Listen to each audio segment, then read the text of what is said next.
Hello, okay, let me in there. Let me let you enter.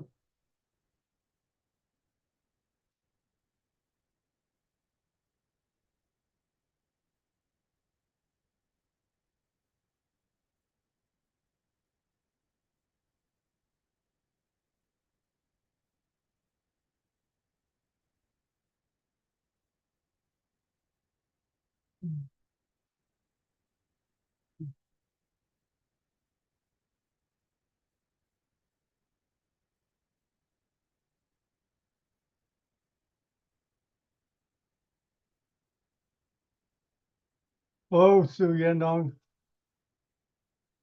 Okay, Sue. Hello, John. How you doing? Hey. Is your camera working okay? Yeah, my camera is okay. There you go. There you go. Yeah. So you want me to introduce Professor Zhao Yuanli, right? Well, no, introduce Ben Zhu if he's here, but sometimes he's not here at the beginning. So introduce Wan Li. Yeah. And do I need to introduce the speakers? Well, it depends. We got to be light in our feet.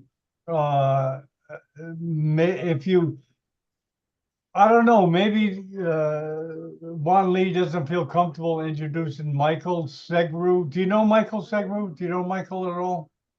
Yeah, I know a little about him. Well, just be ready to introduce him. A few lines. Okay, he's the founder of Connectomics.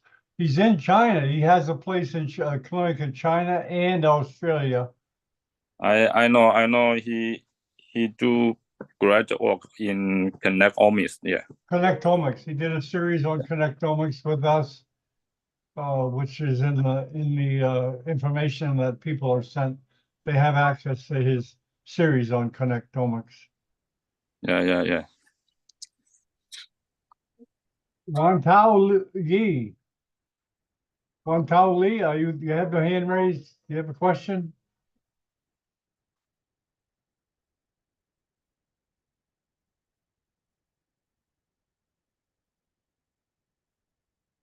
You're not.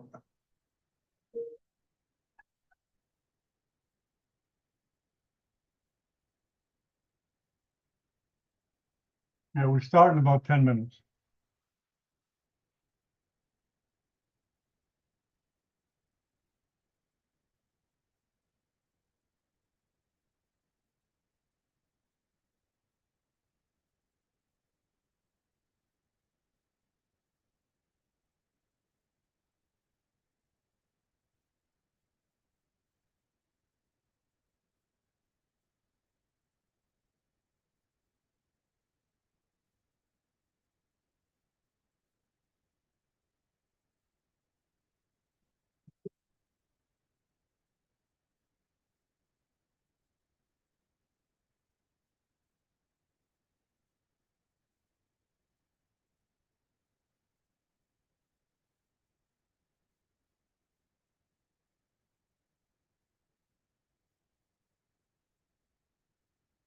Oh, Mohammed's here.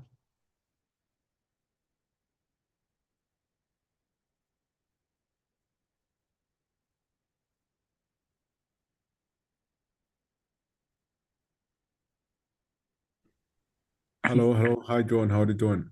Okay, hey, this is Mohammed. How you doing, Mohammed? All good. How are you, John? Very good. Good to see you here. Yeah, long time to see. Okay. I'm going to change my virtual background to make it regular. Yeah, well John, as, I have a question, John. Hello, John. yeah. I have a question. We have long time not see Professor Abdul's webcast. is his series of Revolution in Span stop finish? Oh, no, he's doing a well, I just arranged a webcast in March, not March, February 14th in Brazil. I don't know if he's gonna do more in the mean, he's a busy guy. Yeah, I Imagine, know. you can imagine. And if he's not doing anything, usually he's always game. Yeah. Why you feel the Chinese want to see him more? No, Is that what you said? I want him. Oh, okay. You just kind of were wondering where he was.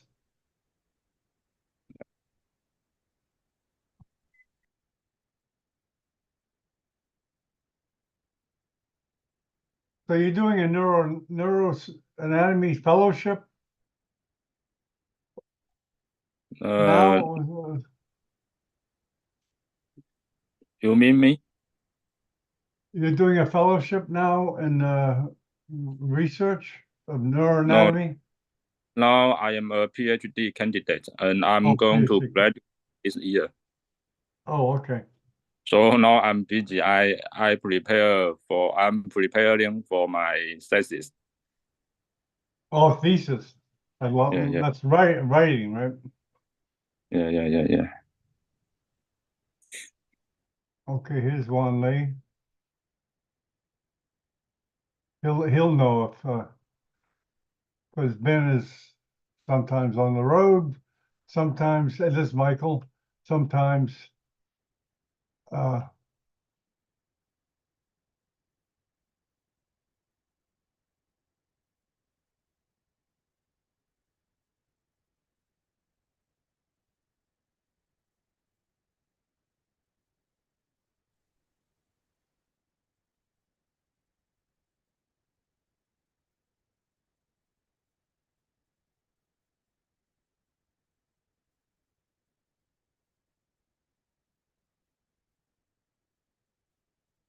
welcome, Michael. Hey, everyone. How you doing? Good. And there's Juan Lee. Hi, John. Yeah. How you been? How you been, Juan Lee? Hi, good. Yeah. Okay, you know Dr. Su Yandong? I'm not sure. Yeah, maybe. Okay, I think, well, he's going to be the host, and he'll be introducing either Ben or you. Are you going to, is Ben coming? Do you know? Not yet, but yeah, that's okay. Yeah, No well, problem. wait, okay, if he's not here, then you introduce, can you introduce Michael? Sure. Yeah, Okay. yeah. I Hi, heard. Hi, Michael. Michael, you know Juan Lee? I think we met once. Okay, he's going to Yeah. introduce you, okay? We heard your speech several times, not only on this webinar, but also I know you gave different speech somewhere in China. Yeah. Yeah, for sure. Wonderful. Okay. Uh, yes. Let me see. So,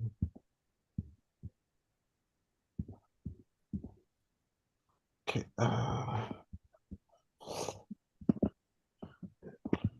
Wait. Fine. Michael, your camera's working okay? Yeah, it works fine. It's just I got up first thing in the morning, so Oh, okay. the camera off sort of hour. It's like 4 in the morning here. Oh, really? Yeah. Okay. Are you in China now? No, I'm in Phoenix. Oh, okay.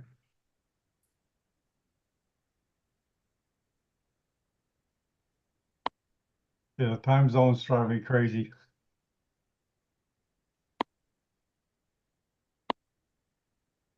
Okay, you ready to start, Michael? Yeah, sure. Okay, I'll introduce Su Yandong. You ready, Sue? Yeah. Okay, here we go. 10, 9, 8, 7, 6, 5, 4, 3, 2, 1. Good morning from Miami Beach. This is Dr. John Bennett, home of Neurosurgical TV. Today we have the distinct honor of televising the Chinese Neurosurgical Journal webcast bi-monthly. Usually Bin Zhu is here. He may join us along the way, but let me introduce you to the host that's going to introduce Wan Li. Su Yandong. He's a new PhD candidate at the Naval Medical Hospital in Shanghai. Welcome, Su Yandong. Go ahead, Sue. Yes, thanks, John. Hello. Yeah. Thanks, John. Dear colleagues, welcome to Chinese Neurosurgical Journal webcast. I am Dr. Su, the moderator of today's webcast. First, it's my great honor to invite the Professor Zhao Yuanli to introduce today's speakers. Professor Zhao Yuanli is the Director of Neurosurgery in Peking Union Medical College Hospital, #1 hospital in China. And also the Professor Zhao Yuanli is the chief editor of Chinese Journal of Neurosurgery. He is a very famous cerebral muscular surgeon. And welcome, Professor Zhao Yuanli, please. Hi, thank you, Dr. Su. Thank you, John. So today we just start our regular bi-weekly webinar of our Chinese Neurosurgical Journal. Today we still have two speakers. One is the quite famous neurosurgeon, Dr. Michael Schur. Actually, the second one will be Dr. Yahui Zhao from Beijing Tiantan Hospital. So I think most of us quite familiar with Michael. So yeah, Michael, can you can you start your lecture? Sure. Let me So I always try to not give the same lecture to the same group twice, or really even I always change a little bit. So this will be a little bit different, even if you've seen my lectures. And we're going to start theoretical, and then by the end of it, we're going to get really, really practical. Because what we found is that it's important to understand why are we talking about this topic, about connectomics, how the brain works, etc. And what is it exactly? But we don't want to spend our time just talking about how to do research. What we're really here to talk about is how do we actually do something that helps patients in the real world. So over the years, I've changed the title of my talk probably close to 100 times as I really began to understand the topic more. And what we're really talking about ultimately is how do we understand the cognitive and emotional systems of the brain? So for years, since I was a medical student, I've sat in talks in countries all over the world and seen people show me that the surgery they did was effective because the patient didn't have a pronator drift. And yes, it's good to not have a pronator drift, but that's a single part of the brain. And any of us who've actually been practicing neurosurgeons know that if you really spend time talking to the patients and their families, they may not have a pronator drift, but some of them go on and make very bad decisions, like putting their hand on the stove. And one of the reasons is that we don't understand how judgment works in the brain. We have a very good understanding of the motor system, or at least how not to paralyze people. And so part of this is that if you look at that organ on the right, we may know where the motor cortex is. But ultimately, we've spent a lot of time advocating for taking out large parts of the brain. And sometimes for cancer, you need to do that, guys. So there's a benefit to doing supramaximum resection from an oncology standpoint. But one thing we have to understand is that we as neurosurgeons damage people we cause problems that are not minor. They're just not paralysis and aphasia. Paralysis and aphasia show up in the ICU, and we know that they have a problem, and everyone feels bad about that. But they're not even as necessarily as bad as depression, which is caused in 70% of brain surgeries these days for glioma, and probably some number in every other surgery. So every time I talk to somebody and they say, oh, my patients do great, I always tell them, well, somebody is causing the 70%, because that's what the number is. If you do this, look at our study on the left over here. This is a study out of Penn State. So somebody's doing that. And so my guess is that we're all doing it all the time. And if you people who say that they don't do this aren't looking. And we also know that it is better from a quality of life standpoint to paralyze someone completely pelagic. It is substantially better in how that person views their quality of life than it is to cause depression. Depression is the biggest hit you get to that.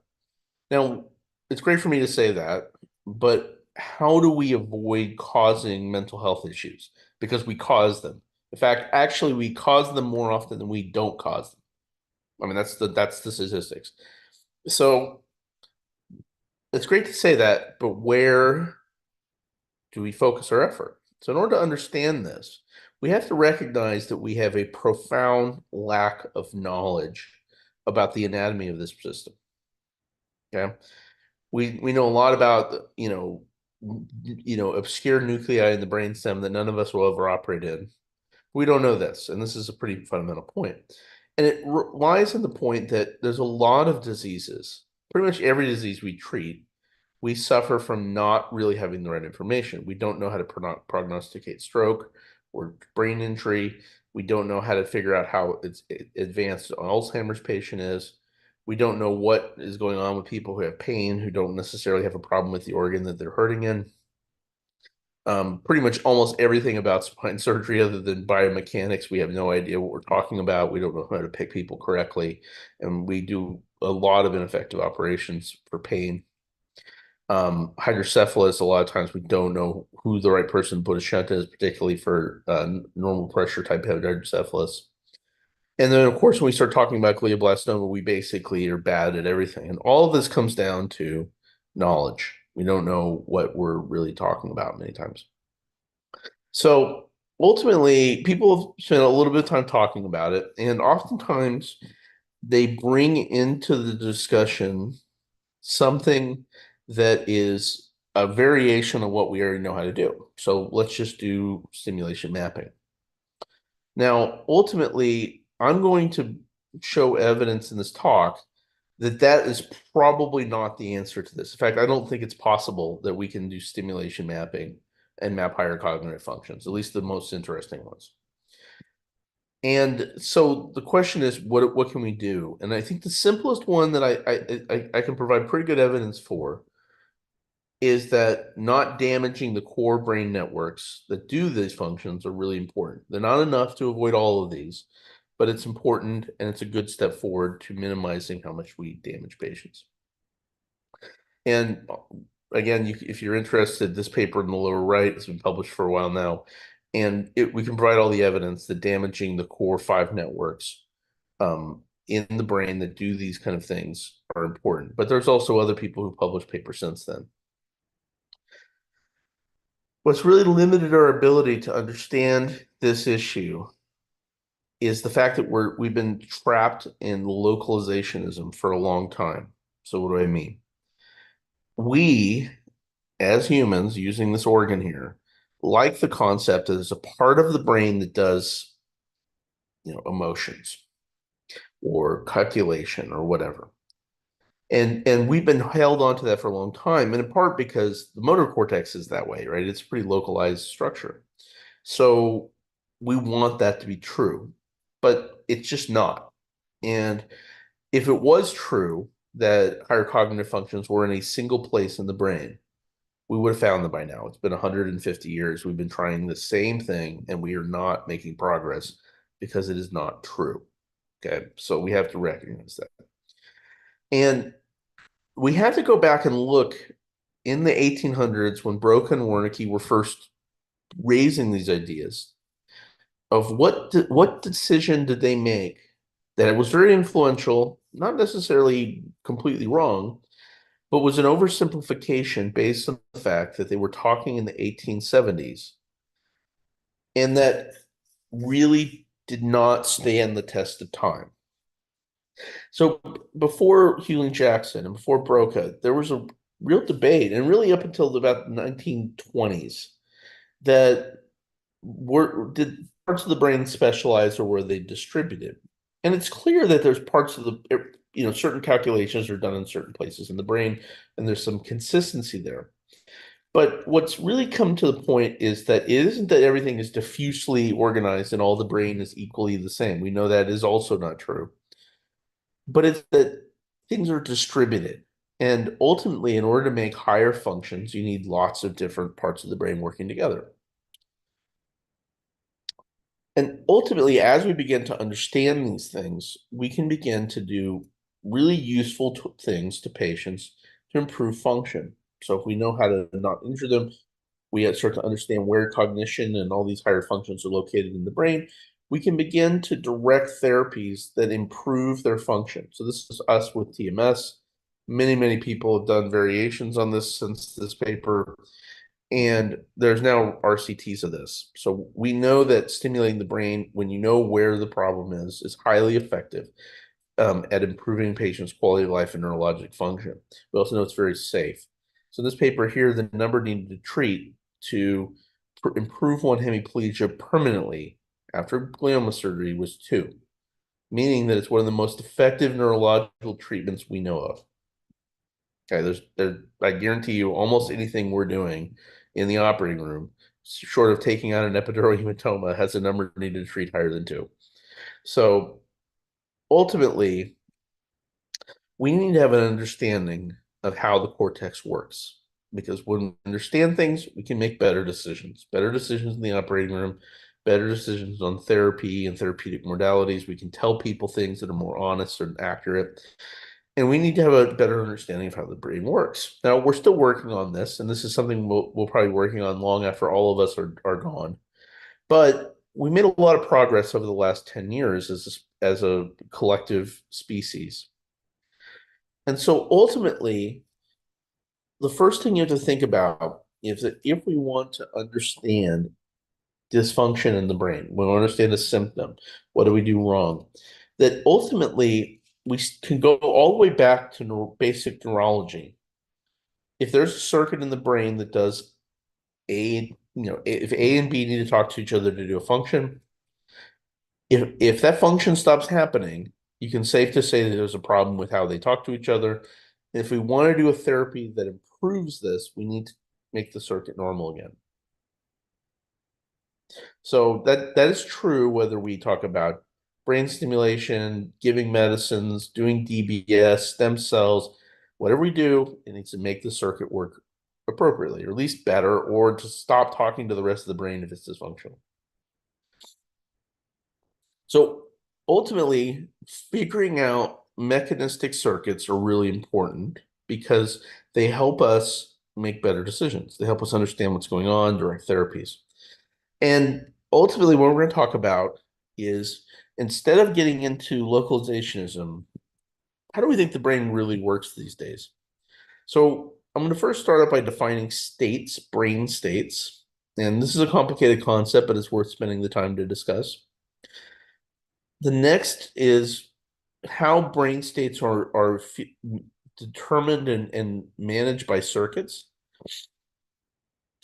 How networks are the manifestation of common configurations and common states and circuits. And then ultimately how the white matter, all the structures that we've been spending our time talking about, lead to networks and eventually to states. So what is a brain state? As we go through life, our brains are active all the time, and they are ultimately active in multiple places at the same time. In fact, these areas are always activating every few seconds, right? And the reason is, some of this is a baseline resting state activity, but some of it is the fact that when, for example, I see someone walking up on me, there are different parts of the brain that are representing that event, that reality, in different areas. There's areas about my current emotional state, context, where people are next to me, who are these people, what are the objects, and a lot of other things. And that particular thing of what is active and what's not active at a given time is a brain state. At the next part of this vignette that I recognize that this is John, those areas will change slightly. They'll represent that slightly differently because it's a different phase in the event. And the third period, there's another representation. So the brain is constantly going through these states as it represents reality. So think about it in the sense that what's happening is that given at a specific time point, let's say I see somebody coming after me late at night, that these areas are firing in some kind of synchrony. There's a lot of things happening at the low level. So some areas are turning each other on, other ones are changing the gain on other areas, some which are inhibiting each other, et cetera, et cetera. And that at the micro level, different cortical columns are turned on or off and communicating with different waveforms. But having said that, there's a lot happening there on the mesoscopic scale. But what we know is that the sum of all these parts is your representation of reality, and that configuration at a time is a state. So as you go through life, we're constantly cycling through states for short periods of time. We're doing this every second of our lives, even when we're sleeping. And we know that this is how the brain represents reality. It isn't one place, and it isn't that there's a emotional system. And we know that because people started to look at whole brain analyses of real world events. So in this paper out of Japan, what they did is they looked at people undergoing different emotions in the MRI scanner. And you can see what you're looking at here is the brain, two hemispheres, and each one of those little areas is one of the regions of the brain. And depending on what's red or blue, that determines what is active or not active in that state. Now you can see, even though both of these are emotions, there are dozens of areas that participate in representing that emotion.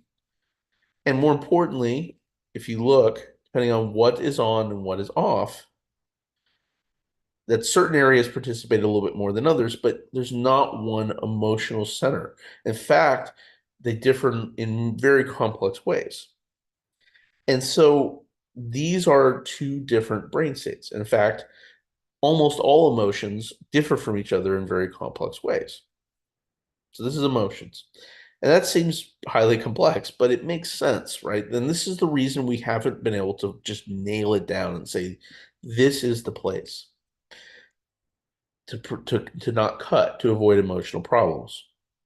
Now, if we represent this on a mathematical grid, you can see here in red, blue, and white that, for example, these states differ depending on what is on and off. And we can study this. And it's important to know that this is a useful way to explain this concept. Now, if you look, there's a set of all states that are possible, depending on what is on and off at a given time point. We can represent all of these states, depending on high, medium, low, on, off, not doing anything, etc. And ultimately, the set of all states is everything that the brain is able to do. Now, that's a high number. There's millions and millions of possible brain states. It's actually, if you just look at it from a high, medium, low in 5 categories, it's 5 to the 379th power. So it's a very large number. Fortunately for computation, most states don't happen very often, if ever. For example, these states just aren't realistic. Having everything on or everything off, or one part of the brain on and everything else off, or these things just don't happen. And furthermore, there are states that are plausible, meaning it is possible that the brain could do that. They just don't happen in normal life.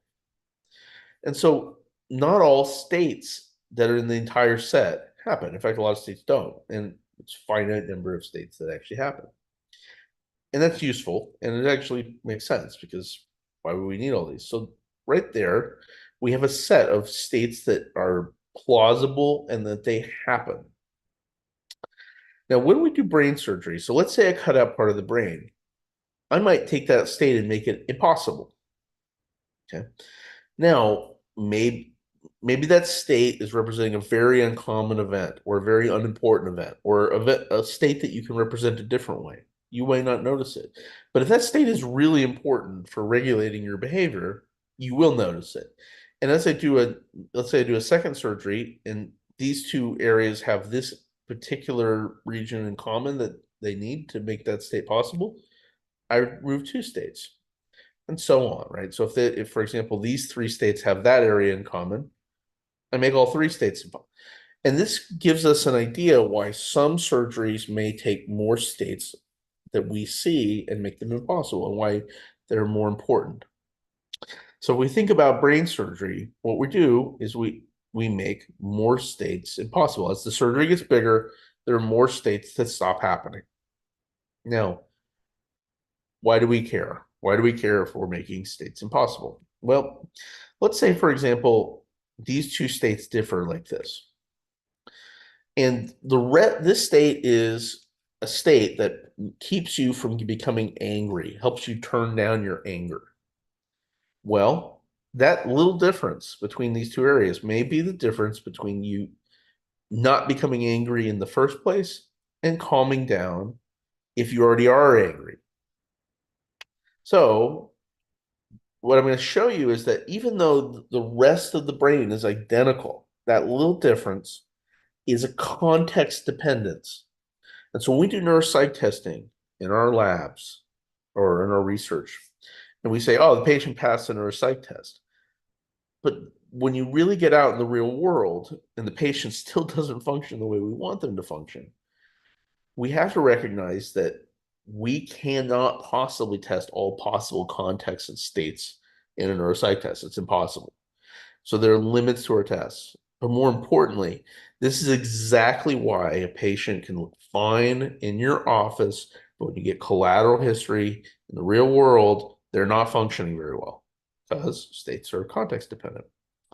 So what I hope I showed is that the idea that we can stimulate a part of the brain and determine the emotional center is absurd. It's just not possible. It cannot be realistic. We might be able to look at parts of it, but we can't stimulate somebody with an electrode like they did in 1856 and basically deduce something this complex. It's just not real. The question is, why were we able to map motor or language, which we definitely can. And the reason is because motor is part of a lot of states. So if you look at all the states that we experience, many of them involve moving the mouth or tongue or whatever. So in both of these angry states, opening your mouth is part of it. So because they're so central to a large number of states, we stimulate it, lots of things stop happening. When you start stimulating the hand motor cortex, lots of things stop happening. And so context is irrelevant. But the reality is what you move your mouth to do and whether this is something that you want the patient to do is a different ballgame. And so ultimately, when I do this surgery, I might get to the point where I become angry really quickly, but I can calm down.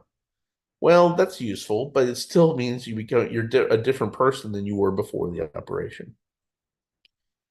Now, we published this paper a while ago in JNO, and ultimately we found that when we were looking at graph theory, and we were saying who are the eloquent regions, what we found is that overwhelmingly they're hubs. And what do we mean by that?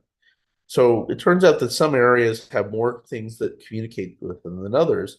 And if you look at the list of the areas that are the hubs, meaning they have a lot of communication, the reason they tend to be things like Broca's area and the motor cortex. And the reason why they're highly connected is they're part of a lot of states. So this is states. And states are the fundamental currency of how the brain works, but they're really daunting. Okay, I hope I got across that until computers improve, we won't be able to predict this all the time. And we can't necessarily work at the levels of states, and it's really even hard to study them with MRIs. So the next question is, how do we start putting this in terms of something we can study? So if we look at a state, understand that, go back to this thing about emotions, not all parts of the brain are involved. So the visual system has nothing to do with it. So let's say this is joy. This may be joy reading a book. It may be joy, seeing someone you know. It doesn't tell you about the context of that. It just tells you that you're feeling good about something. There are other circuits in the brain. And by circuits, I mean, 8 or 9 different regions or 50 regions that have to talk to each other in a certain way to make a bunch of states happen. So every state is a combination of dozens of circuits and what their states are, what their configurations are, the substates. And so circuits, which are collections of 30 to 40 areas, are combinations of different things that combine to make states possible. And the NIH has started to take the field of psychiatry in this direction. We know that the concept of depression is hopelessly underwhelming for understanding mental illness, because many people have multiple diseases. That doesn't make sense. Like, I don't get people glioblastoma and meningioma diagnoses very often. There's really not good diagnostic categories that people get 5 of them. So the people with 5 mental health issues, like behavioral disorders, personality disorders, multiple class 1, axis 1 psychiatric disorders. Often the reason is they each have a disease that's unique to them and has a combination of different parts of that, and they're just hitting multiple categories. And this has been known for a long time. And so ultimately, when we start thinking about circuits, they're at the center of a new concept of how we think about mental health issues, where ultimately we begin to get down, and instead of putting a label like depression or schizophrenia on a patient, we look at the root cause mechanisms. So let me give you an example. There's a circuit called reward probability. What it does is it works with the nucleus accumbens, the ventral tegmental area, the typical reward areas, but it involves orbital frontal and other cognitive areas to make an assessment of, if I take this action, will something good happen? Now, we figured out what parts of the brain generally do that. We know what they are, and we've cataloged that. And it's very powerful because even though it's a complex circuit, ultimately, let's say when you determine that something good's going to happen, the readout is always, no, nothing good will ever happen. Well, you have a negative worldview. This is common in mental health issues like depression. And if it always gives you a yes, well, that's mania, right? It's not normal to think everything great is going to happen, even if you're doing something that's obviously pointless endeavor. So our group has spent many years really trying to figure out where these circuits are located in the brain, how to study them. You can see that this diagram is massive. We've published it in a few places, including I recently published a textbook with Elsevier. And we have mapped this out, but this is complex, as I hope you grasp. And we need computers, again, to help us work with this, but at least gives us a mechanism. We can start to look at this. And ultimately, we've spent many years annotating the connectome with different techniques, meta-analyses being a common one, where we use the literature to locate where something is in the brain and then build models of this. We've also used machine learning, where we've taken large-scale resting state fMRI data. We've done this with many groups around the world, including China, and ultimately mine these really huge data sets to basically utilize machine learning to open the black box, okay? So we don't care necessarily that the machine learning can recognize a suicidal patient from not. That's not useful to doctors. The patient can tell us they're suicidal. We don't need AI to do that. But what it can do is we can understand where this comes from. And so ultimately, what we can do is basically link clinical data, use big cloud-based computing, and ultimately answer, when someone has a psychiatric symptom, where in the brain is it located? Because if we know where it's located, we can do something about it. Okay. So ultimately, when we see these psychiatric symptoms, they often involve parts of these circuits or specific regions that are involved in multiple circuits. And when they have misfiring, they cause psychiatric conditions. And we can begin to study that. And ultimately, this is probably where a lot of our answers to our questions are going to come from. But we're not there yet with either states or circuits. We're still working through this. We've made a lot of progress. In fact, we even have some tools that are available clinically, actually available in the US and in China. So, but I think the biggest thing from a surgical standpoint, what can we say that we know now is a change that we should make? And it's become increasingly clear that maintaining the integrity of brain networks is a big step that we need to adapt to. So what does a brain network mean exactly? It turns out if you look at parts of the brain, so there are regions of the brain that are not next to each other, but they usually have a physical connection. And if we look at their activity signature and we compare them, they overlap quite a bit. They're not exactly the same because that would probably be a seizure or something like that. But they're very close. So if you look at the motor cortex and the SMA, they fire together very often. And if we basically do this test, we look at all of these two signals, and at every time point we calculate how similar are they to each other, we can get a simple correlation. And areas that are highly correlated, we call networks, if they're consistent between people. Now, it turns out that this gets fairly complex. They have a very complex hierarchy. Some networks, like the default mode network, tell other networks what to do. And when we're done with all of this, all parts of the brain can be assigned to one network. Now, ultimately, when I first started talking about this, the first thing most neurosurgeons tell me is, well, if you tell me we can't do brain surgery. And the answer is no, not really, actually. A large part of this brain involves networks that probably are doing something, but they seem to be less important than other things.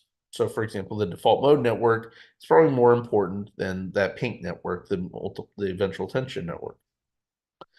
And ultimately, when we look at this, the networks are represented in the basal ganglia. In fact, they're represented in the cerebellum. Most of what the cerebellum and basal ganglia are doing is helping maintain the interactivity of networks. But what we're seeing when we get to this is that there's actually, and I won't go all into this because probably some people have heard this before, but they're kind of almost like a repetitive set of interlocking regions that ultimately kind of like, think about them almost like spinal segments along the neural tube. But more importantly, what networks are telling us, why are these areas correlated? Because what happens is as the brain goes through all of its states, it keeps coming back to these yellow areas or these brown areas firing together. They're the most important states because the brain is telling us of all the states, I keep using this over and over again as part of a lot of states. And that means that if you cut it, you're removing a lot of states at once. You're making a large part of the brain not function the way it's supposed to. The brain is telling you that by how it's correlated. So ultimately, if you start to look at this, and I'll dive through this real quick, what we found over time is that if you start to look around, let's say we take the brain back to its embryologic state, we can start to look at ultimately these regions here that are these clusters of brown, yellow, and red. These are the higher networks, default mode, salience, default mode network, language, and central executive. And ultimately, they're repetitive. Now, again, in the interest of time, I'll skip through this. If anyone's interested, I'm happy to go into it in more detail. But ultimately, what we found is that these are the core dominant networks that lie all over the brain. they go back as far as evolution to in primates, and pretty much as far back as mammals. It's pretty much how mammalian evolution is essentially expanding these triads. But ultimately, what their job is to do is to get the brain into all of these states. They line different parts of the brain because they're telling the brain what needs to be on and off at a given time point. And so they're the state setters. And when you damage them, you're damaging the state, the ability of the brain to get into most of its states. And the more states you remove, the more likely you are to get a neurologic deficit. Now, we've looked at these networks here, the big five, and ultimately, these are the networks that have the most evidence that damaging or causing dysfunction causes a cognitive emotional neurologic deficit. This is a meta-analysis that we performed. We looked at what evidence is there in the literature that having a problem with one of these networks causes a symptom. Since 2010, there have been 550 papers up to the point we wrote this paper that show this in some form. And ultimately, this is a paper that I believe just got into JNS or is close to getting into JNS. It's by Michael Lawton and the Barrow. They looked at 364 cavernous malformations produced the Barrow's 20-year experience. If you look at the left, these are all those little dots are where the cavernomas are in the brain. And if on the right, those colored areas are the areas that when you cut through them, you drop someone's modified Rankin. Now, without going too deep into this, essentially what this is default mode network, default mode network, salience, and dorsal attention. That's all, pretty much all of these are cutting through the middle of those networks. For example, if you look on the right, and I don't know if people can see my cursor, these blue areas are the default mode and salience network in the middle hemisphere. So these are areas that, again, you notice it's not the motor cortex. They weren't cutting into the motor cortex. They know that not to do that. This is the Barrow.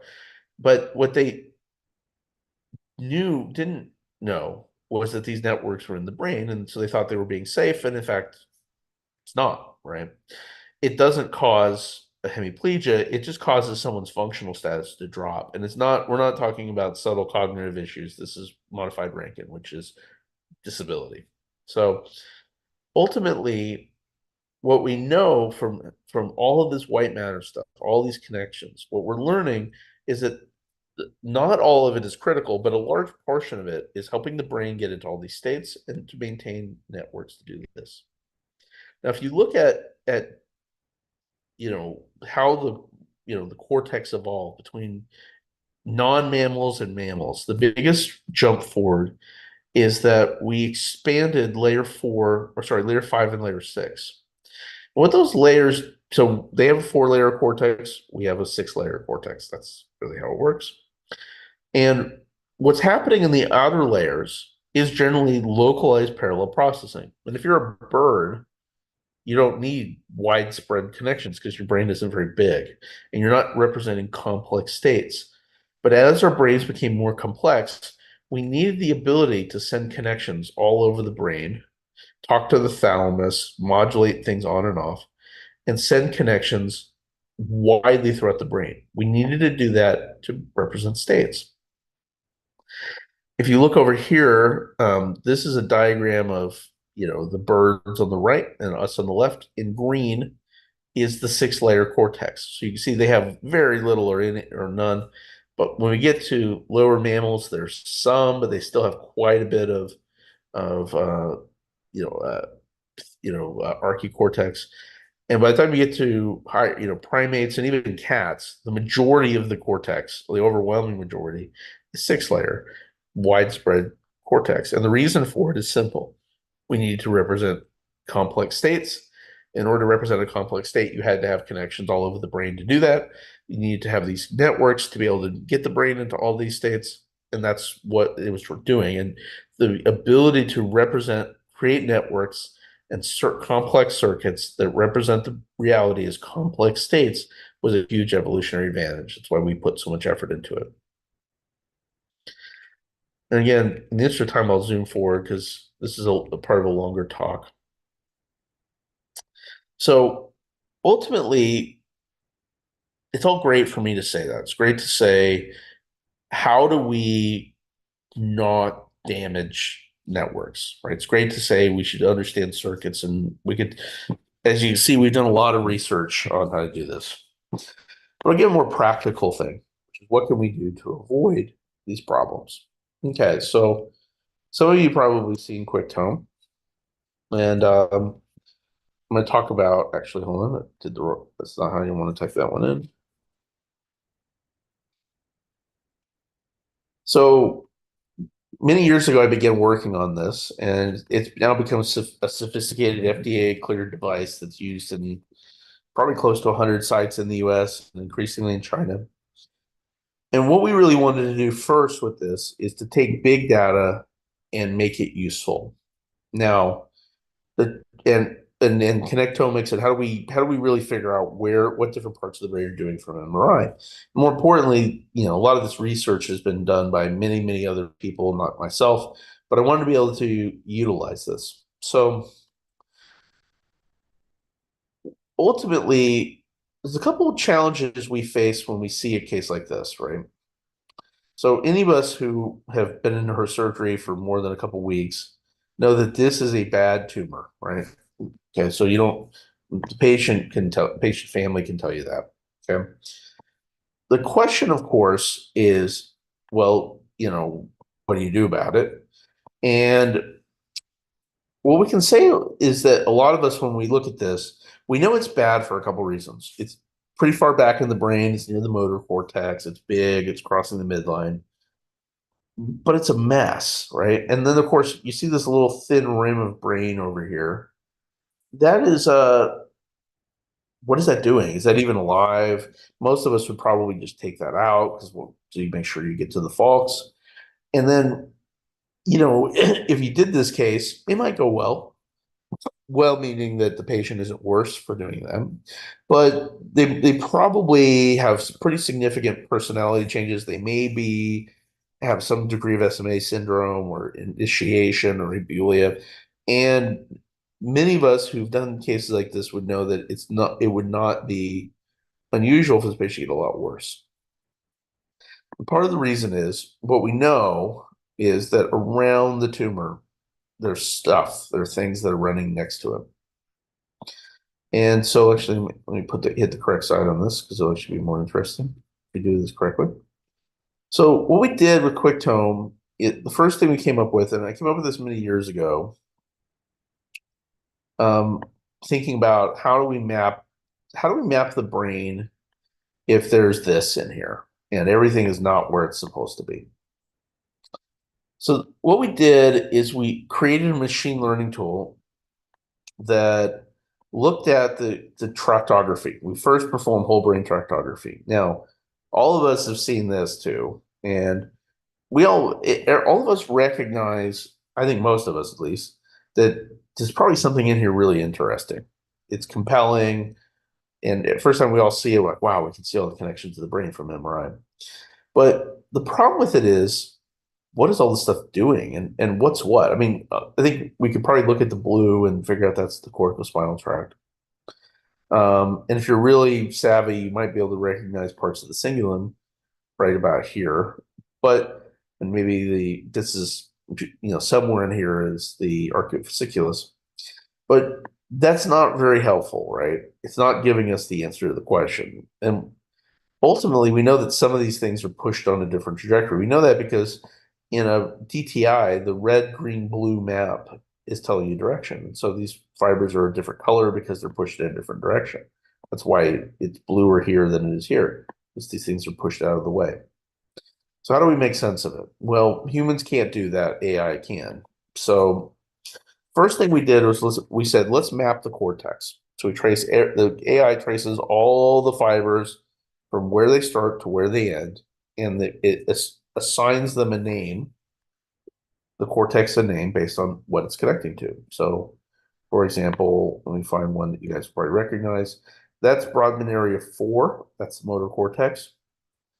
And if you didn't know that, over here, we have it written out what it does. You can even go to a website if you really want to know, and it'll tell you, what that network does and what happens if you cut it. But what we then did, what that allows you to do, because we've figured out the identity of all of the cortex, or at least a pretty good estimate, is we can then utilize prior information. So I put everything we've mapped over the years into this in some way, shape, or form, because we want to work on making it simple. We don't need everyone to become do what I did and spend years studying the connectome to basically understand this. So I can click a button and Broca's area pops out of the screen. But what it really helps us do, and when we started working on this a little more, because we've been working on this for a while and it's become pretty efficient, is we said, okay, we don't even want someone to have to remember what networks run in the area, because again, it's complicated. So what I did is all I had to do is go to this menu and say that I was in the right frontal lobe, and it knows that the default mode network, salience, the motor strip, the central executive network are running through the medial frontal lobe on the right side. So when I click this, what I see is the default mode network comes out. Now, if you're familiar with the default mode network, it's a really important part of the brain. It was on the hot list. If you remember that Barrow paper, this kind of posterior cingulate area was high on that list, as was this here in the front. And so it has a lateral parietal, posterior cingulate, and anterior cingulate. Now, one of the things that the AI is able to do is it can recognize that the tract has been cut. So you see there, the tumor has already crushed this out. So what that tells us a couple things, right? We want to save this part of the brain because maybe it's talking to other things, but the most important thing is you have to have at least one of these, because the default mode network is when you think to yourself, that's where that happens. So you can see that this tumor is wrapping around it on the other side. Everything that crosses the corpus callosum is running under the default mode network. And we published that paper many years ago now in JNS, and I can promise you everyone in the world who I've talked to who's trying to replicate this has. Staying out of this is really important. So we now know, well, there's one problem. He's running on one DMN. So if he's got cognitive issues or emotional issues, or he's abulic, this is the reason, or at least part of it. Now, here's another interesting thing. So the salience network is normally this red thing over here. That's the middle cingulate. And this other red thing at the bottom, that's the anterior insula. And it's connected by the frontal S-line tract. It usually has a straight tract. The reason I like this case is you can see that the AI has figured out that the fibers are actually split apart by the tumor. Okay?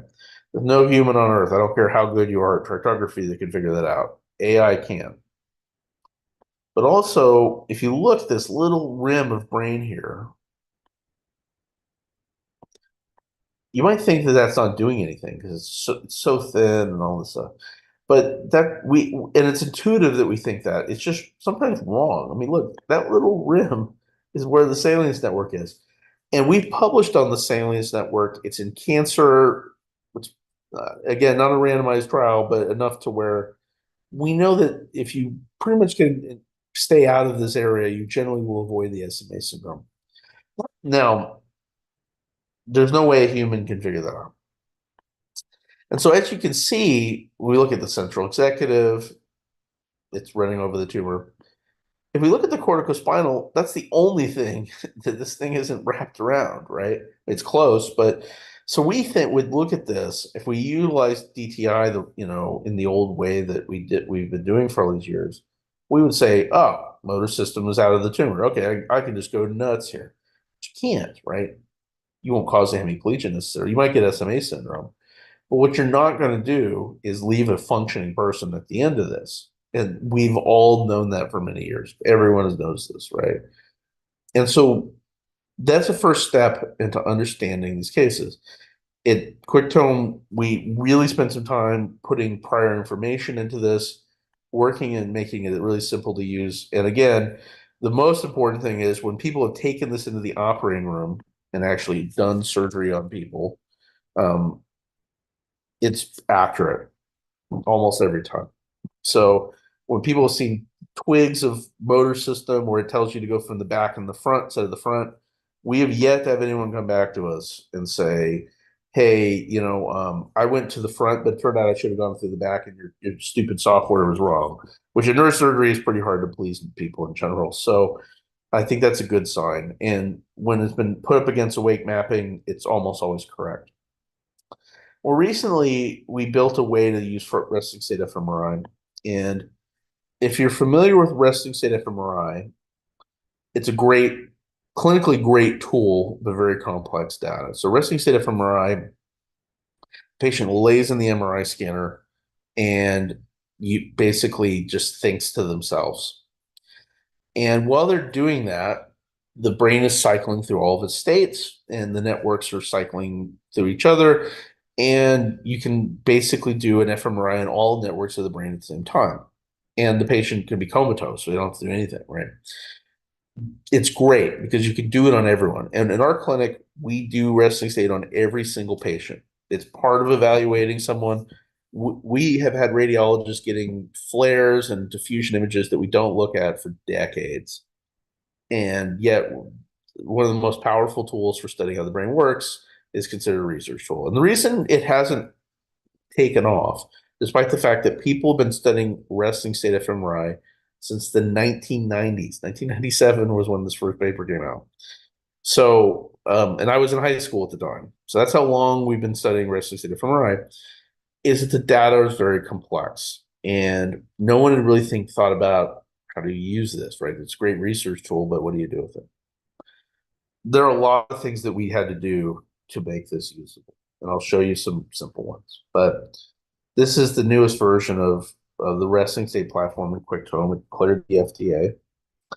And again, the simplest way to use it is we can basically just put, oh, that's the wrong, I clicked the wrong thing. Okay. If I set this as the seed, it will tell me how much every part of the brain talks to Broca's area. And I can basically do a little slider bar and figure out who's the strongest communication. And that's nice, and that's all great. But as you can imagine, what about, what if I basically put the seed here in this area PF that I know what it means, but probably most of you aren't very familiar with. And is this normal or not normal? Okay. And that's really what it gets down to, right? It's a cool tool, but if you don't bring prior information, if you don't put a deep annotated set of tools, it's not that useful, right? Because it's, again, just like the DTI, it's too complicated. So first thing we did is we built a tool to look and see what is not normal, okay? And by not normal, we took 35,000 people between the ages of 18 and 65 that we have MRIs on.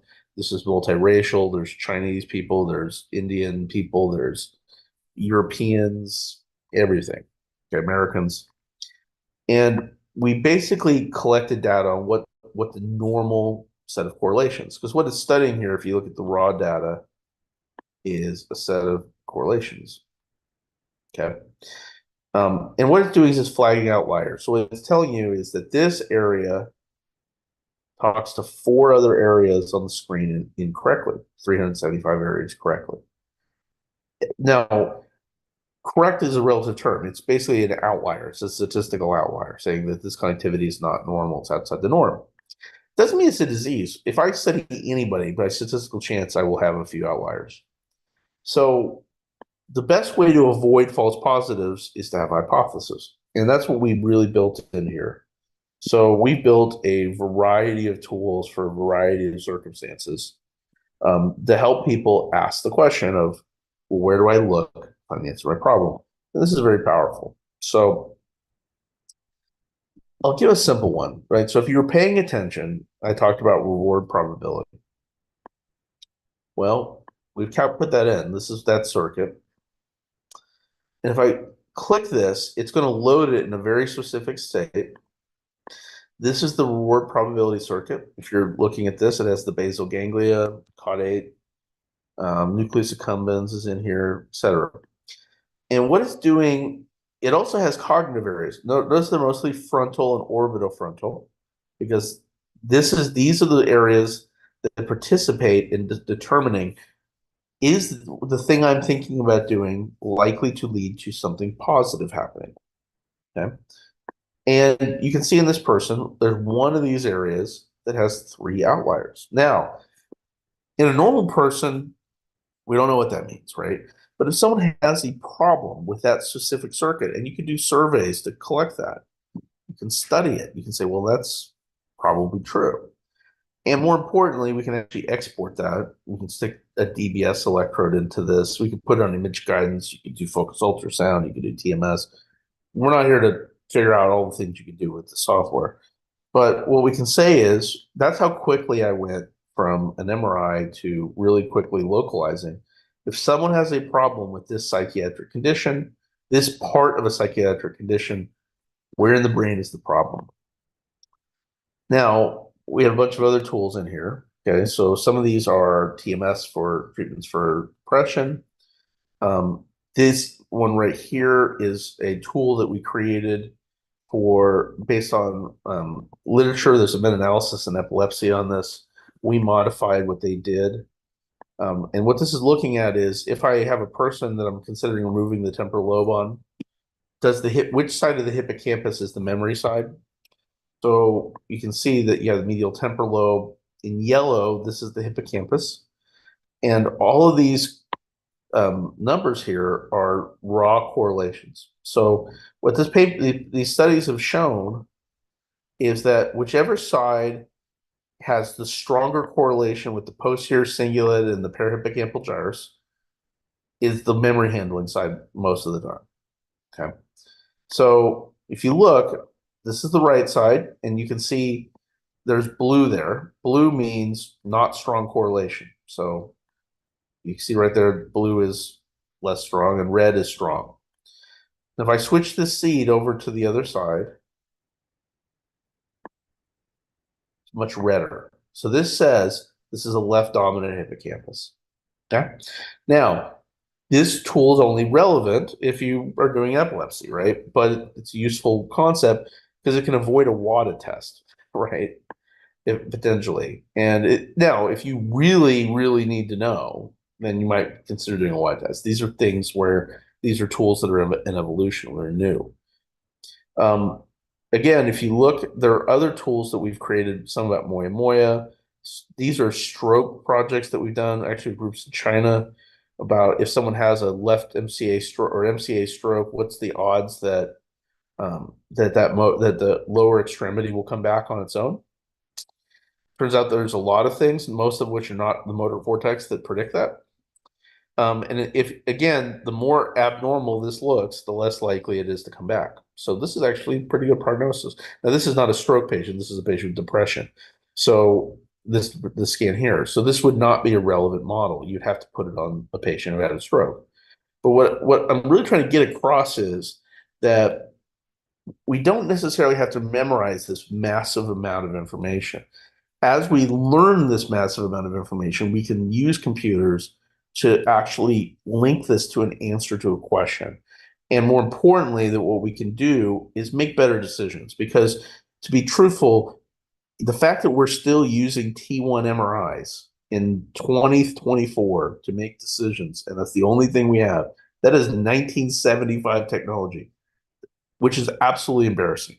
It's embarrassing that this is what we're doing in 2024.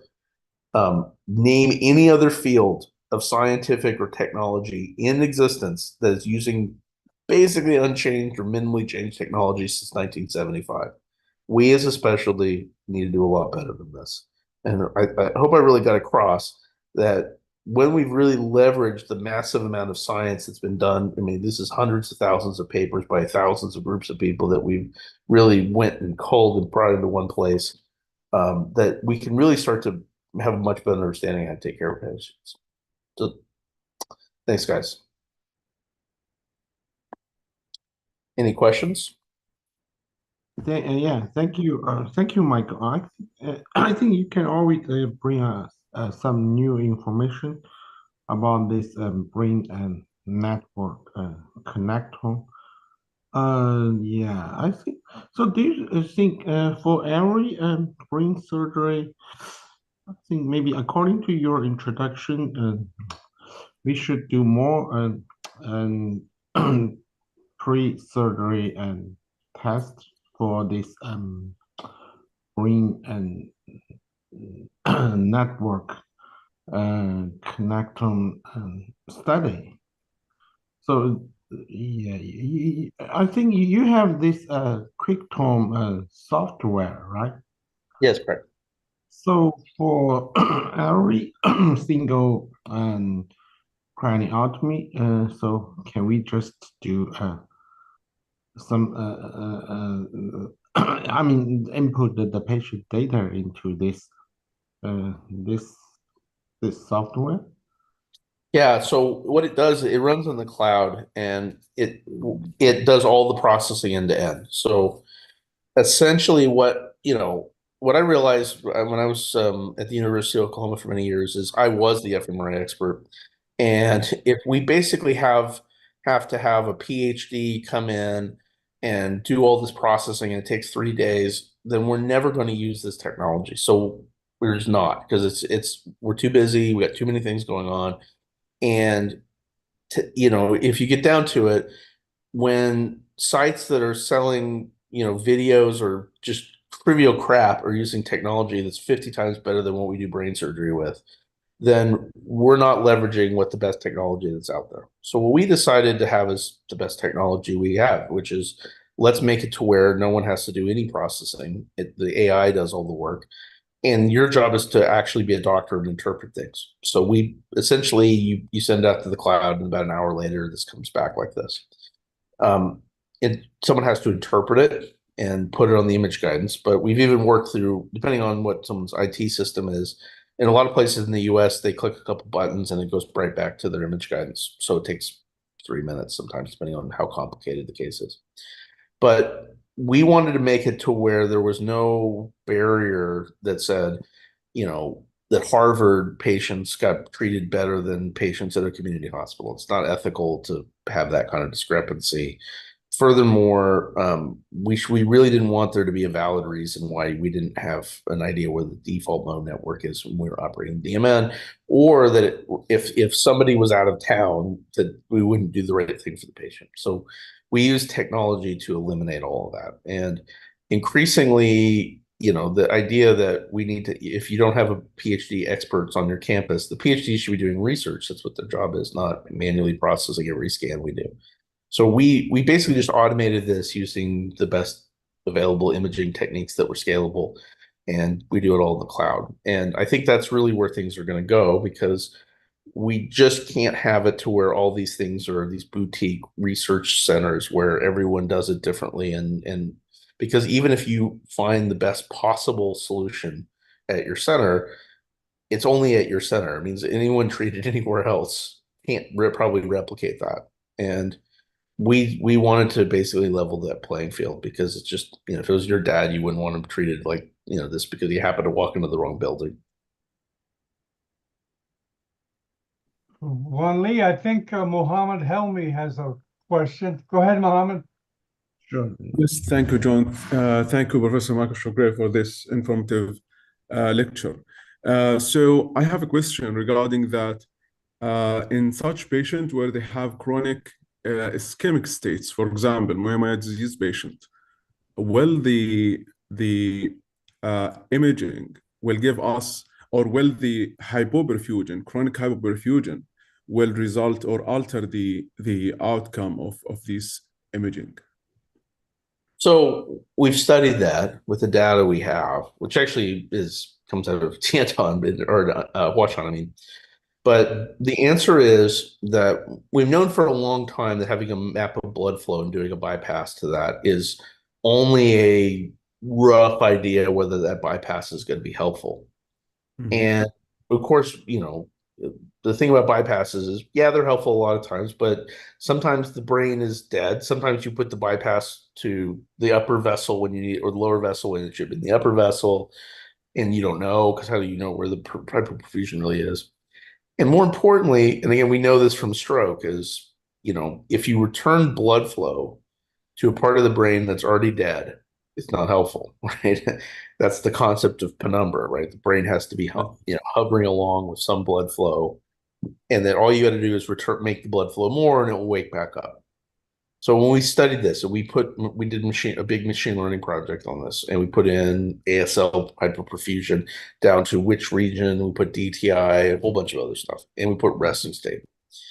No matter how you slice and dice the data, no matter what you're looking for, if you're looking for long-term outcome, the only thing that matters is the resting state. So you can try it, maybe a different data set will give you different results, but the data set we had was pretty big enough to be able to see this. And we have powerful tools that run every possible machine learning approach on this. So we know that that's probably the best we can model the data. It makes sense, though, because ultimately, again, the thing we're looking for is a part of the brain that's dysfunctional but still alive. Mm-hmm. So, just because there's tracks there or not tracks there doesn't necessarily mean that there's that problem. And just because there's not very much blood flow, again, that doesn't tell us this. People have tried for a long time, everything from xenon CTs to every other conceivable perfusion test, and we haven't answered this question. And the reason is because the blood flow isn't the main issue. Yes, if you don't have hyperperfusion, a bypass won't be helpful, right? But it's necessary but not sufficient. What you also have to have is a penumbra, and you need to make sure that the blood flow that you're augmenting is going to that penumbra. And if it's not, then it's not helpful. So I think that what we have to look at is that the challenge of moi is, yeah, we know bypasses are helpful, right? Otherwise, we wouldn't have the success rates we do. And we know that doing a technically competent bypass is a necessary step for that to be effective surgery. But there are people who get hurt from bypasses that are done correctly, right? Because things that we don't. And ultimately, we're not going to figure this out by having a naked eye comparison. This is something going to be very subtle and complicated. But it seems to us that the best available tool that we have today, at least the most promising one, is connectome grade resting state fMRI. And in really looking at things that you aren't going to dawn on you, but the machines figure this out. Thank you for the answer. So when we talk about the resting state, the resting state of the specific patient, or the resting state we will compare the resting state with normal brain. Like I mean, it's actually the model that we have is comparing resting state of people who got better with resting state of people who did not get better, who both had moi. So what you would do in that case is you look at the resting state, and it turns out the machine learning has told us these are the areas that I think are helpful in determining who gets better. And then what you need to do is then say, look at those areas and how is your patient doing them? Because the machine is telling you that this is where you should look. That's how we structured our particular thing. Because machine learning, if you look at the there's good and bad things to it, right? There's two ways you can do machine learning. One is you basically get it to make a prediction for you. That's how the math is designed. Or you get it to make a prediction and then have it tell you what it learned. Okay. Now, if you're making ChatGPT, okay, or some LLM, you only need the prediction because you don't need. We know how language works. We need the machine to be able to do that. So if you're trying to make a commercial product, that does a really fancy work for you in the background, and you don't care what it's telling you, then yes, you want the prediction. But in this particular case, a lot of times we want to know what are you learning, because for us, we need to be able to replicate that in the next patient. So what we basically said was we go in and we train the machine learning, and then we crack the black box open, meaning that we look at what the machine is using to make its predictions. And that's very useful. Okay, because during my master degree, I did some study on the perfusion state in moi disease patients. So what we found that even within the same Suzuki state where we classify the severity of moi disease, we found that these patients within the same Suzuki state, they still have different hemodynamic patterns. So I mean, when we if we need to take the the resting state of one patient with myomed disease, I don't think that will be the good model, even if we classify this resting state for with the according to the Suzuki staging. So we still have different hemodynamic patterns. So we don't know if these, because some patients with hypoperfusion, they still come with cognitive disorder, which we cannot really correlate it with the hypoperfusion state. So I think it's still a little bit complicated to find a good model for this patient with ischemic state. Is that right? Well, it all gets down to this, right? The more data you put in, I mean, there becomes a challenge, right? Mm. The challenge is called the curse of dimensionality. So what does that mean? The more variables you put in, the less likely you are to miss a variable. But the data necessary to get a model to converge to a high area to the curve, the number of people you need in the study explodes. It's nonlinear. So that's the curse of dimensionality, right? Now, it's not a specific number. It isn't like at 101,000. This is when you have this problem. But ultimately, I think the other thing you also have to look at is that anytime you add a variable necessary into your model to make a prediction, then, well, if it's on an MRI, then that's simple. It's just another sequence, right? But if it's like, well, you have to go do a xenon CT or a WADA test or 5, if it involves a really large number of tests, maybe that's necessary, right? But the more things you put into it, the less likely it's actually going to meaningfully impact clinical practice, because, well, let's say the patient can't get that, or let's say the payers say we're not going to pay for all these tests, or so and so forth. So what you always have to look at is, it may be true that you need to build a model for every classification state, but again, this explodes very quickly in its level of complexity. And what you really have to realize is that even wash-on, with all of its moi cases, may not actually get to do enough bypasses in 25 years to tackle the curse of dimensionality if you ask for too many questions. So be aware that it may be that what you need to do is say, well, there's 3 models: model for this type of perfusion class 1, perfusion class 2, perfusion class 3, and don't use them. But always what you have to think about in these situations when you start talking about training models is, how is this going to work in the real world? Because if it could only be done at like 3 centers, it's only useful if you happen to walk into those 3 centers. It doesn't really make an impact in our field. Mm-hmm. So my guess is you're probably right, but the way we've looked at ASL perfusion scans, and we looked at it wasn't just that we looked at gross perfusion, we looked at variability and waveform and all these other things. There's nothing that we put in the model that made the model better, or that the model actually, when you get done, you go look and say, well, machine, you give me the top 100 things that you learned that you use when you make this prediction, and none of them were that, right? It was there was 100 resting state variables and nothing else, no matter what model combo you put in there.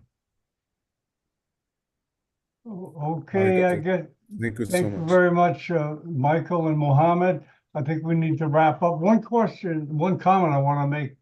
I'm not a neurosurgeon, but during one of the webcasts, Benzu said, AI is the future of neurosurgery.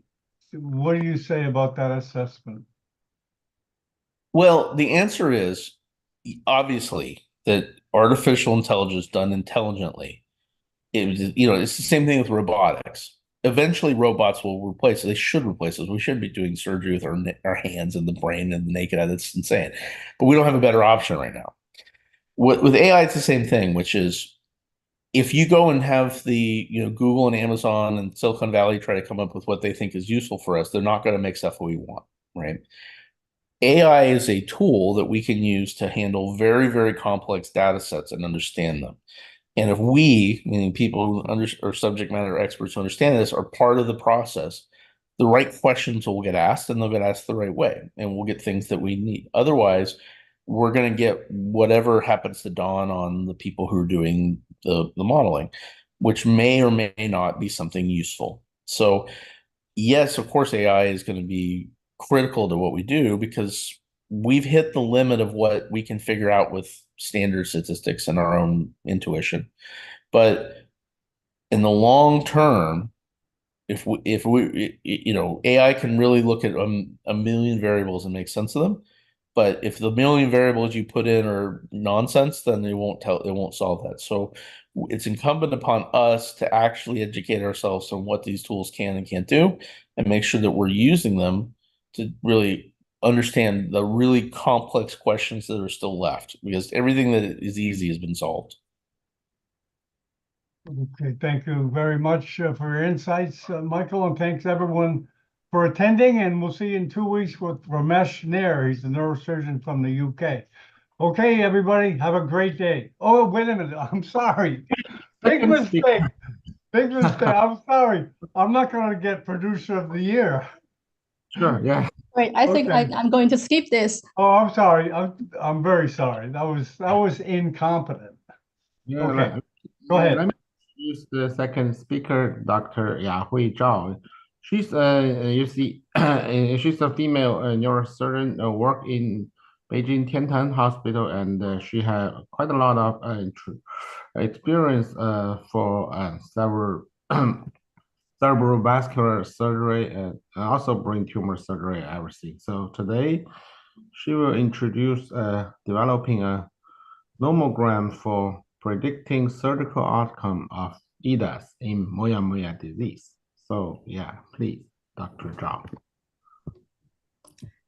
Okay, good evening, everyone. My name is Yahui Zhao. I'm an attending neurosurgeon from Beijing Tiantan Hospital. It's my great honor to be a speaker at this webinar. Well, I should say that speaking after Dr. Shore makes me a little stressed out, but I'm also glad to see that some of our audience are interested in Moyamoya disease, because today I'm going to share a nomogram for predicting surgical outcomes after EDAS surgery in Moyamoya disease, which we find a quite useful tool in our clinical practices.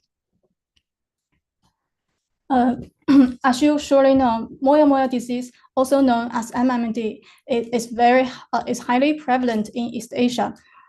It often affects major brain arteries, that is the internal carotid artery and its major branches, and sometimes posterior cerebral artery as well.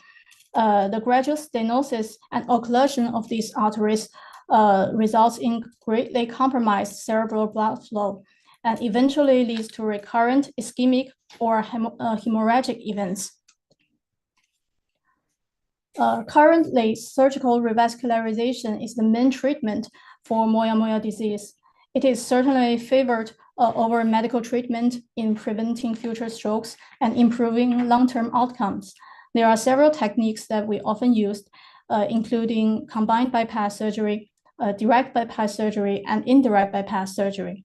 The first two types are often referred together as they both require a direct superficial temporal artery to middle cerebral artery anastomosis, which provide a certain and immediate cerebral perfusion improvement. On the other hand, the indirect bypass surgery. In the indirect bypass surgery, the vascularized grafts were placed onto the surface of the brain. The surgical effects relies greatly on the spontaneous collateral formation from the grafts into the brain, so which makes it slower and less certain comparing to direct and combined bypass surgeries. The indirect bypass techniques we often use today is the EDAS surgery. I'm sure our audience are already very familiar with these techniques. So what I want to emphasize is the preservation of the middle meningeal artery. There are several ways of doing it, we think it is as important as STA, as a vascularized graft in the revascularization. Here is an illustration of how we overturn the durum to attach to the brain. Or in another way, you can just cut the dura into small leaflets and left them onto the brain. But the important thing is to avoid cutting the proximal end of the middle meningeal artery. Here is a video of how we do combined bypass surgery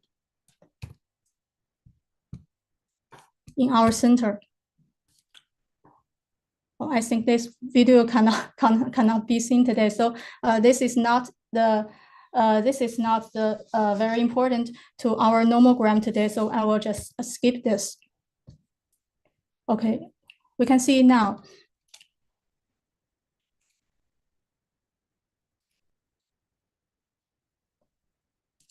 So this is in these days, combined bypass surgery is used more and more in our center, and we seldom perform pure direct bypass surgery these days.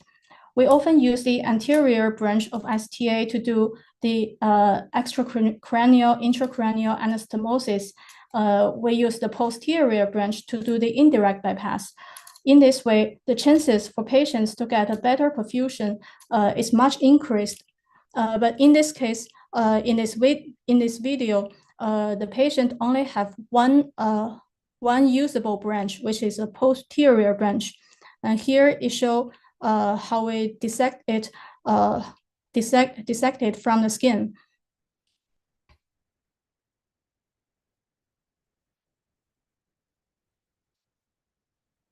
So in this patient, we use the only branch to do the anastomosis. What I want to show is here how we preserve the middle meningeal artery. You can see we leave the MMA here, and we cut the dura around it into small leaflets. And after we finish the STA MCA anastomosis, we put these leaflets under the bone edge reversely, and so usually for patients who's got only one branch, we try harder to preserve the middle meningioma artery, because it can serve as a very good vascularized graft, and this patient may grow a lot of angiografts from the indirect bypass.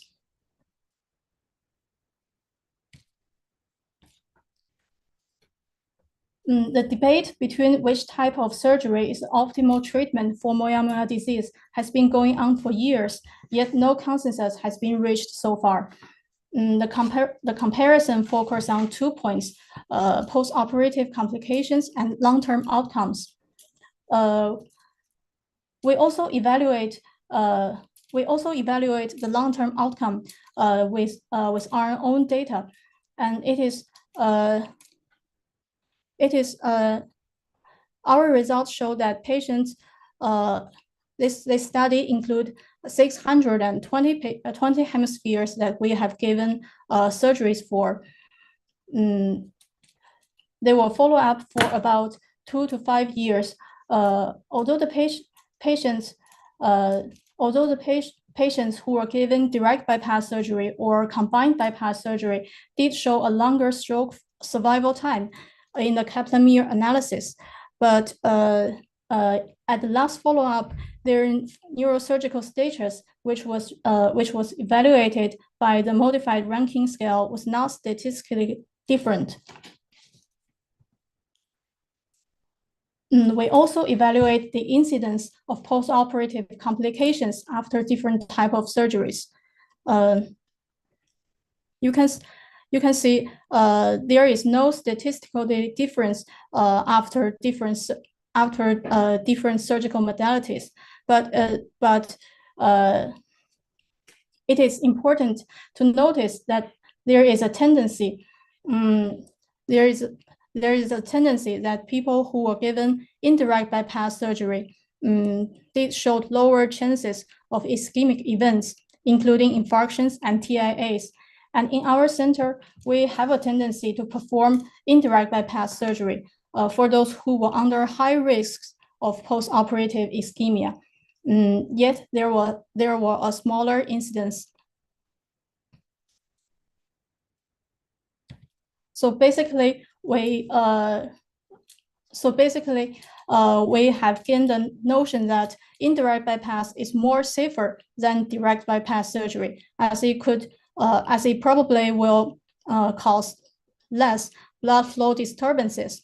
Here is an case illustration of a typical direct bypass surgery, very successful direct bypass surgery, but with a tragic cerebral infarction afterwards. This is a male patient, 43 years old. He was given direct bypass surgery, and right after the surgery, he developed complete limb paralysis after left-sided direct bypass surgery. In the CT scanning, it showed a left frontal cortex infarction here, and the TTP and the CBF also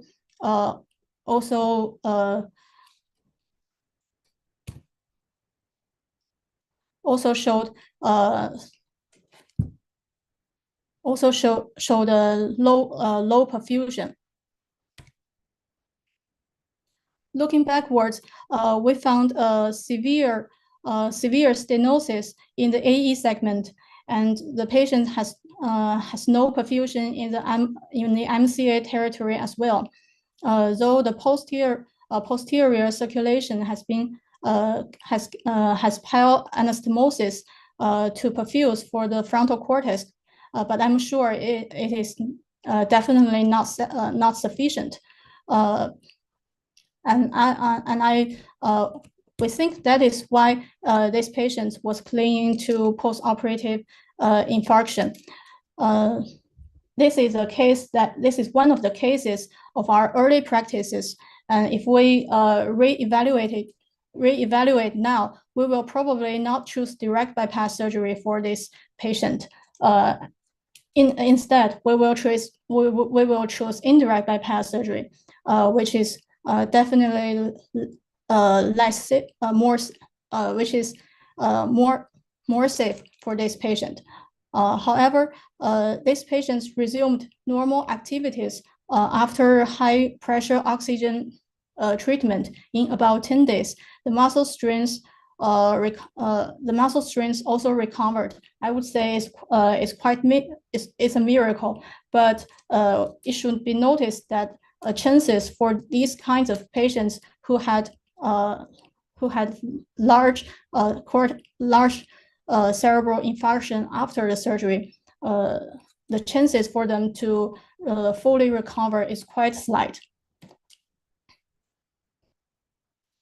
So the result of our large cohort follow-up studies regarding the long-term outcome and post-operative complications should be interpreted with our previous criteria for patient selection procedures for indirect bypass surgery. I would say it is quite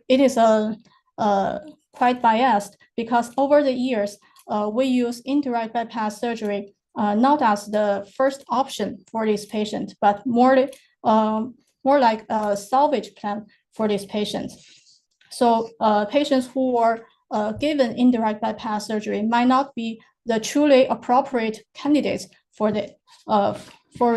So the question should be asked: how do we choose candidate for indirect bypass surgery to achieve the best effect of this technique?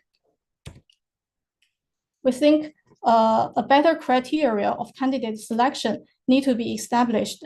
To do this, we used our accumulated cases and experiences. We conducted a retrospective review of 231 indirect bypass procedures with preoperative and follow-up angiography to compare. We evaluate the spontaneous collateral formation on DSA after indirect bypass surgery. we seek to find a more universal way to select candidates for indirect bypass surgeries. We evaluate the angiographic outcome with Matsushima standard, which were divided into four degrees. The first two were regarded as poor angiographic outcome, as they covered less than 1/3 of MCA territory, and here are the illustrations of good angiographic outcome. These are these angiogenesis newly formed collaterals covered more than 1/3. In this picture, they covered more than 2/3 of the MCA territory. These are substantial collaterals that will surely bring perfusion improvement for MMD patients. We reviewed 231 procedures, and among them, about 63 patients had achieved good outcome. Then we use univariate and multivariate logistic regression analysis to identify predictors for good collateral formation after indirect bypass surgery. We did notice some new predictors that we did not know before. The first one is the onset type, meaning the first symptom that the patient manifests with. Usually is cerebral hemorrhage or cerebral infarction or TIA attacks. For those patients who have histories of cerebral hemorrhages, we define them as hemorrhagic type of patients.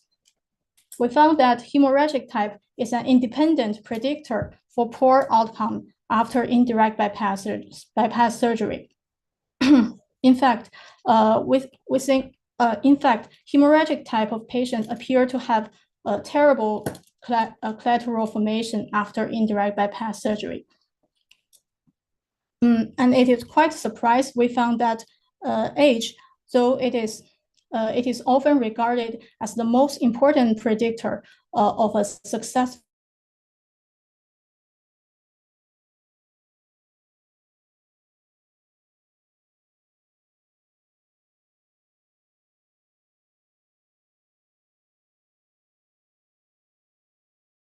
indirect bypass surgery. But in our relation is apparent after the surgery.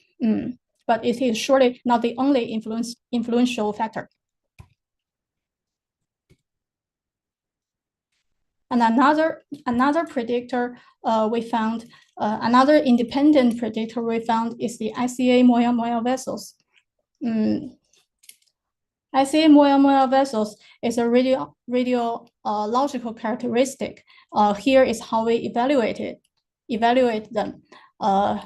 Figure A and figure B showed absent moya-moya vessels. A were from an early Suzuki stage and B were from a late Suzuki stage. Figure C showed a moderate moya-moya vessels, and figure D showed abundant moya-moya vessels. Generally speaking, patients with abundant moya-moya vessels tend to have very good collateral formation after the surgery.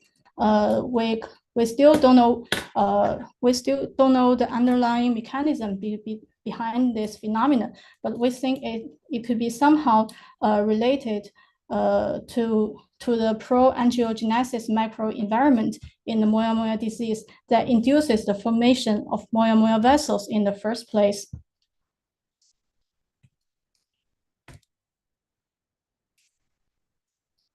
As we noticed that the history of cerebral hemorrhage is one of the major risk factors for surgical outcome after indirect bypass surgery, we then performed subgroup analysis based on the onset manifestations. For those patients who did not have any episodes of hemorrhagic strokes, they were regarded as non-hemorrhagic type of MMD. There are 106 of them who were included in the study, and 73 of these patients have great angiographic outcome after indirect bypass surgery. For these patients, the abundance of SCA moya-moya vessels is the only independent risk factor that is the only predictor for outcome after indirect bypass surgery. Meaning that this piece of finding has changed our previous notion that we should only give indirect bypass surgery to younger patients or child patients. This finding show that elder patients could somehow be benefit from indirect bypass surgery as well, as long as they are not hemorrhagic type. So these days we have started to try out the indirect bypass surgery in some elder patients. Some of them are older than 40 or even 50 years old, and they show pretty satisfying outcome as well. We also perform subgroup analysis for hemorrhagic type of MMD patient as well, but the amount of these patients are very limited. In our study, we only have 45 of them, and only 10 of them have good revascularization. So basically, for this patient, age is the only predictor. We can see the patients, the hemorrhagic type of MMD patients who have good neoangiogenesis after surgery is around 30 years old. The younger the patient was, the better the formation of collaterals he or she may get.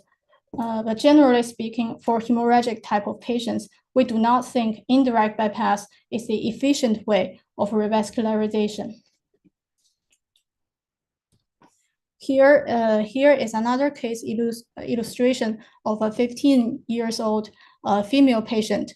This patient had a small cerebral hemorrhage 3 months before she was given indirect bypass surgery.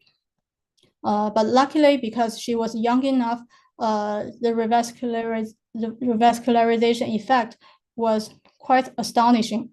But for most of the older patients with histories of hemorrhage, most of them cannot generate can only generate a very few collaterals from the indirect bypass. Here, I would like to elaborate a little bit on hemorrhagic type of patients, just to emphasize that indirect bypass was not suitable for them. Our team also performed follow-up of 122 hemorrhagic type MMD patients. They were followed for more than 10 years. The average follow-up was 114 months. In these patients, 79 of them had combined bypass surgery, and 43 of them had EDAS surgery. The rebleeding rate was 21.5 in the combined bypass group, and was 41.9 in the indirect bypass group. This was statistically different, and using the multivariate logistic analysis, we found that patients who were given EDAS surgery is an independent risk factor for rebleeding in this cohort of patients. So basically speaking, except for those patients who are very young, if you find a MMD patient with histories of hemorrhages, combined bypass or direct bypass should be always recommended first.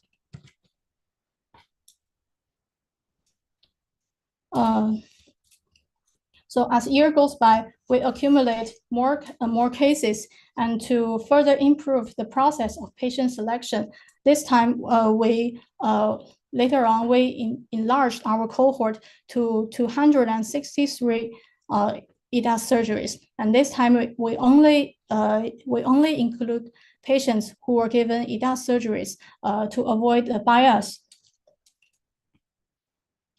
After a preliminary analysis for independent predictors, we validate our previously found predictors and risk factors. They were also statistically significant in this newly enlarged cohort. So in this nomogram, we incorporate 4 potential predictors, which are age, onset type, ICA moya-moya vessels, and Suzuki stages. By adding up points, we can accurately predict the effect of the indirect bypass surgery. The higher the points a patient gets, the higher probability he has to get a better collateral formation and perfusion improvement after EDAS surgery. We also include age, although we said it is not an independent predictor, but it surely still have a huge impact on the outcome after indirect bypass surgery. And we also include Suzuki stages here because we found that Suzuki stages and the abundance of ICA moya-moya vessels do not always match. In some patients with late Suzuki stages, they can also have quite obvious MMV. And in these patients, they usually have very good outcomes after indirect bypass surgery. We did some tests to test the performance of this model, including the ROC curves and the calibration curves, which both show that this model has good prediction and observation skills. Additionally, we performed a decision curve analysis that indicate the nomogram model had a higher net benefit than other single factor models. So basically, this is saying that using the nomogram, using the nomogram is superior than just considering the risk factors. Therefore, we believe that it could be a great tool for choosing candidates in indirect bypass surgery, better than considering just single predictors or risk factors. For patients who get a low score for good collateral formation, we would recommend direct or combined bypass surgery. At last, I would like to share a possible flowchart of the patient strategy we are currently using now. First is to evaluate the post-operative ischemic risk. As we have emphasized, it is very important to take the risk consideration into account. Because if the patient develop a severe infarction after the surgery, there is a very slight chance for him to get a real good long-term outcome. And for those patients who are under moderate risk, procedure should be selected based on how good perfusion improvement can be achieved. Especially for those hemorrhagic patients, we would like to recommend that no matter what, efforts must be made to guarantee a patent direct bypass. If combined bypass can be achieved, then it is the best. It is the optimal treatment for this patient. But if this patient has only one branch of STA that can be used, it should be used in the direct bypass surgery. And for those patients who were very young, they should be considered for indirect bypass surgeries first.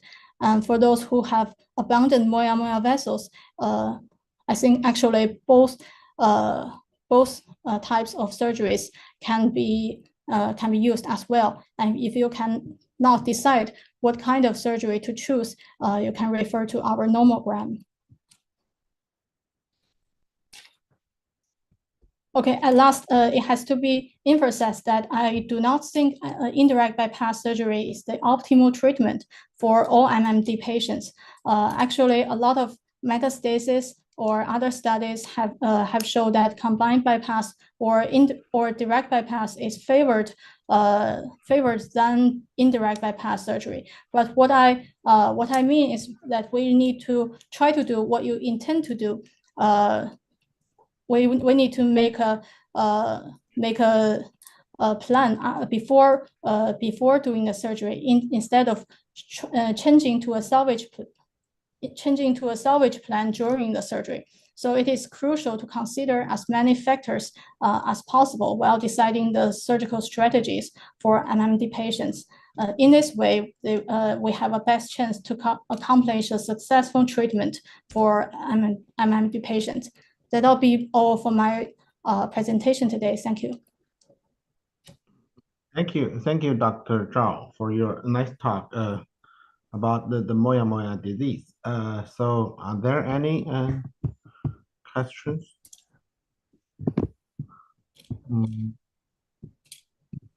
So I think your conclusion is that indirect bypass kind of equal effect as direct bypass for most of the moyamoya disease. Is that correct?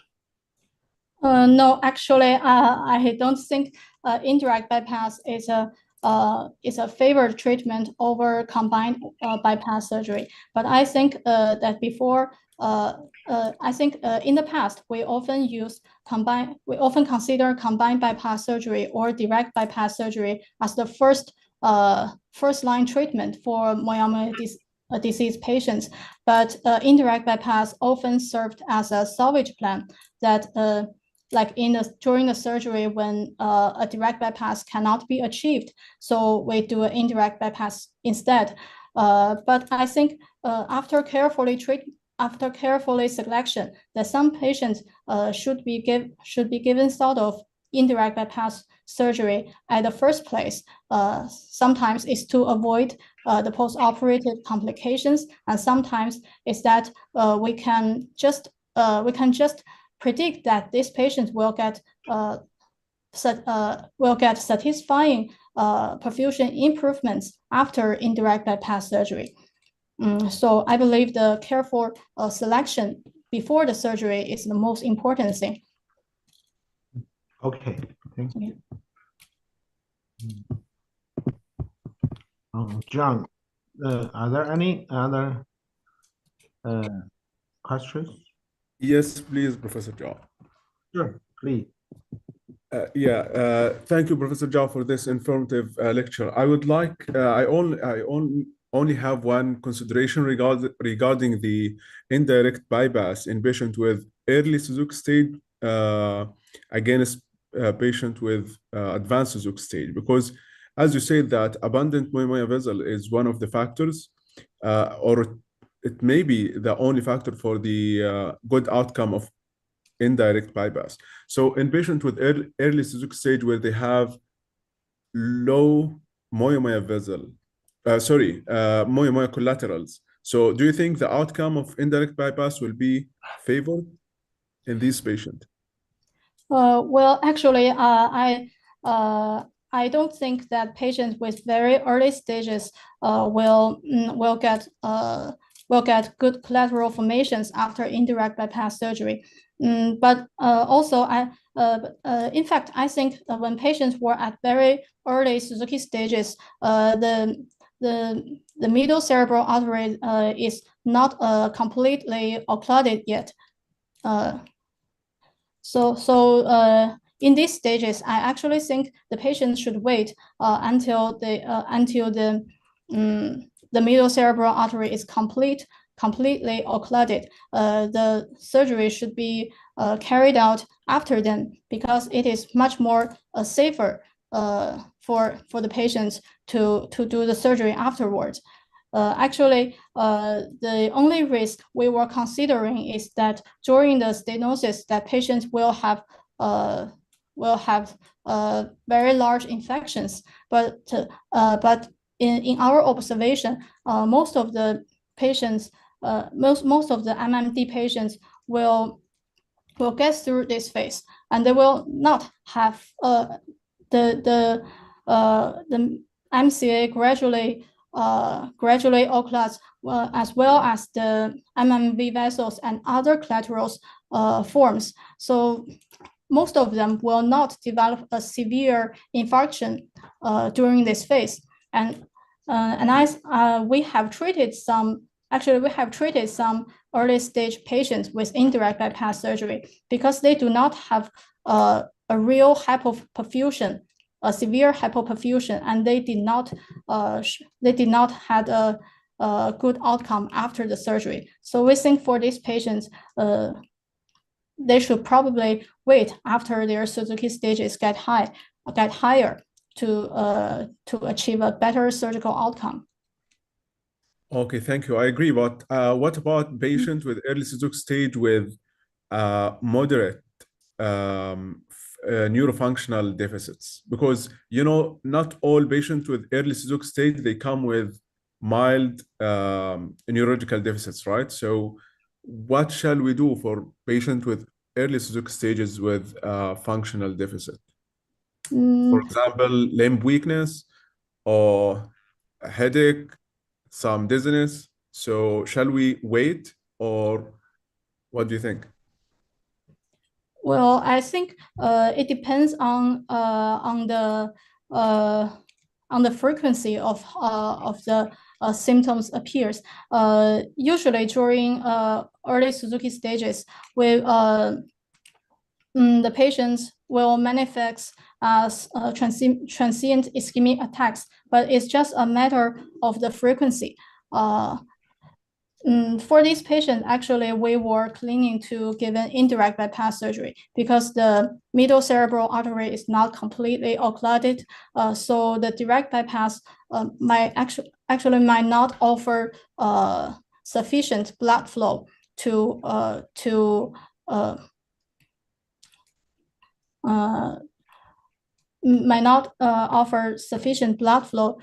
cover the MCA territory. So probably the result is after you do the anastomosis, the proximal end of MCA were still given blood flow, and it is quite easy to for the patient to get an infarction in these circumstances. So actually, when the MCA is not completely occluded, if we have to do the surgery, we will choose indirect bypass. Okay, thank you so much. Thank you for the question.